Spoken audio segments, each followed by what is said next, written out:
Hello, YouTube. This is Andrew Rickard. I'm the publisher and translator at the Obelisk Press. Today, I want to give you a brief review of the printer Mixam, specifically of their Canadian operations. And I'm also going to use this opportunity to take a look at my most recent book, namely Monsignor Bishop Gabriel Piguet's Prison and Deporation, which is a memoir of his time in the Dachau concentration camp.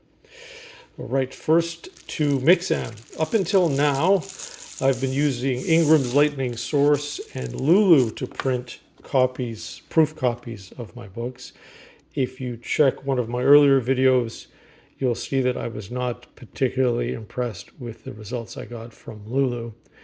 So I've been looking for other options for short runs, very short runs, would say less than 30 or 40 copies at a time. I first heard about Mixam from the British photographer Edward Thompson, who runs the Pictures on My Mind YouTube channel.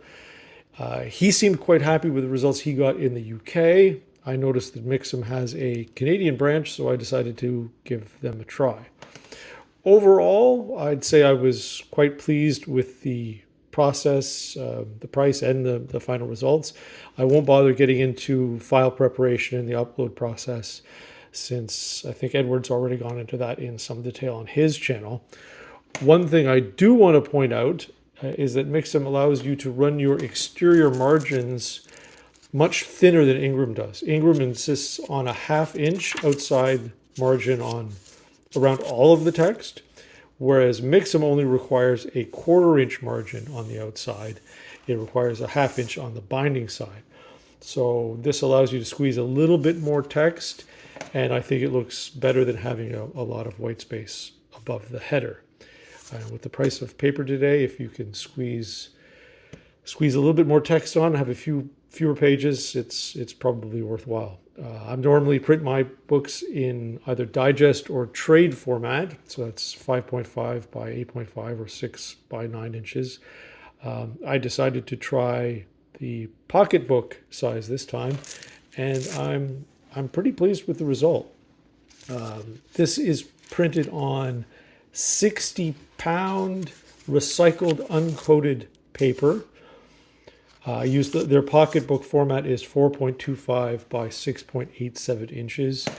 The cover is 130-pound satin matte finish, black and white interior, obviously, and it turned out really well. It's much better than I guess my expectations. I keep them low anyway when I'm dealing with digital printing.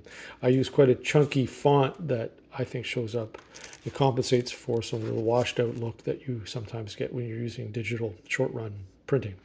There's only one thing I think I would do differently, and then I would opt for a thinner cardstock for the cover. I used 130-pound, and I think it's just a little bit too thick. After you've held the book open, if you're reading it for a longer period of time, I find that it tends to curl up a little bit and will sit up. I can show you. It tends to sit up a little bit after you've held it in your hands. So that was entirely my fault and not a reflection on Mixam. But I think that's the one thing I would do differently. I think they offer a 110 or maybe 190, so somewhere around there. I might give that a try next time. But these were just for proof, so it doesn't matter that much. One thing I should mention is Mixam was a little late with delivery, about a week longer than originally scheduled, but they gave me a $5 discount, or no, sorry, not $5, 5% discount. So all's well that ends well, I guess. But to be on the safe side, I think it would be prudent to leave at least a couple extra weeks before the date in which you want to have delivery. But it's probably good advice no matter what printer you're using. Nobody seems able to deliver books on time anymore. Right, so on to the book itself, Piguet's memoir of his time in the Dachau concentration camp. Piguet was the bishop of Clermont-Ferrand during the Second World War, and on the 28th of May in 1944, as he was leaving his cathedral, he was arrested by the Gestapo. They claimed, but couldn't prove, that he was sheltering a priest in his diocese who had been working with the French resistance. What the Nazis didn't know was that Piguet was also had arranged to hide Jewish children in his diocese. They weren't able to prove any of these charges, but they still sent him off to the Dachau concentration camp, and this is his account of his time there. Piguet is what I guess academics today would refer to as a problematic figure, because after France was defeated in the Second War, he supported Marshal Pétain's Révolution Nationale and his plan for a return to traditional values.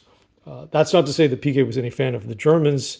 He himself was seriously wounded during the First War, and the bullet that struck him remained lodged in his spine for the rest of his life, made it hard for him to walk. And in one homily, he referred to the Germans as the motorized Ostrogoths of the 20th century, which I think is a pretty good line. Anyway, the monograph has been, or this memoir has been out of print for 75 years, and Piguet's politics may have had something to do with that, but I suspect it comes down to money, as it often does with translations. There's a fairly small market for this sort of thing. In any case, I'm happy to have been the one to complete this devoir de mémoire. It's 172 pages, pretty thorough account of his time in captivity. Talks about his daily life in the camp, as well as his role in the ordination of Blessed Karl Leisner. If you're interested in reading any more about the book, or reading the book itself, you can visit obeliskpress.com. You can find the first few chapters at blog.obeliskpress.com.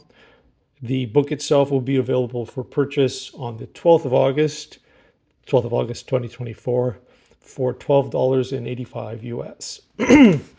I'm also planning to release an ebook both on obeliskpress.com and on Apple Books, Kobo, and Google Play. I don't want to have anything to do with Amazon. Right, I think that's about it. Thanks very much for listening, and all the best to you.